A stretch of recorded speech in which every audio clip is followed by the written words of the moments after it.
So இந்த பொண்ணு ஏன் அந்த குழந்தைய கொலை பண்ணுச்சு அப்படின்னு சொல்லி போலீஸ் விசாரிக்க ஆரம்பிக்கிறாங்க. மறுபடியும் அந்த பொண்ணு நான் கொல்லலைன்னு சொல்லிட்டு இருக்காங்க. ஆனால் துருவி என்ன தான் விசாரித்தாலும் அந்த பொண்ணு சொல்கிற ஒரே ஒரு விஷயம் என்னன்னு பார்த்தீங்கன்னா, இந்த நிலைமைக்கு காரணம் என்னோடய ஹஸ்பண்ட் தான் அப்படின்னு சொல்லிட்டு. ஸோ இந்த இடத்துல இருந்து அவங்களோட டிவோர்ஸ் ஆன அவங்க ஹஸ்பண்டை போலீஸ் கால் பண்ணுறாங்க. ஆமாங்க, அவங்களுக்கு ஏற்கனவே டிவோர்ஸ் ஆகிருக்கு அவங்க ஹஸ்பண்டுக்கும் அவங்களுக்கும். ஸோ சண்டே மட்டும் அந்த குழந்தைய பார்க்க பர்மிஷன் உண்டு அப்படின்னு சொல்லி கோர்ட்டில் சொல்லியிருக்காங்க. ஸோ அந்த மாதிரி ஒரு சண்டேயில் தான் இவங்க இந்த கொலையை பண்ணியிருக்காங்க.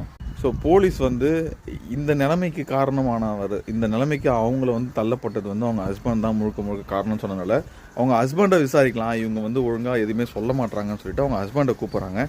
ஆனால் அவங்களோட ஹஸ்பண்டோட லாயர் இதுக்கும் அவருடைய கட்சிக்காரருக்கும் எந்த தொடர்பும் இல்லை, எதுக்கு அவரை விசாரிக்கணும்னு சொல்லி கேட்டிருக்காங்க. அப்படி இருந்துமே அந்த பையனோட அப்பாவும் வராரு.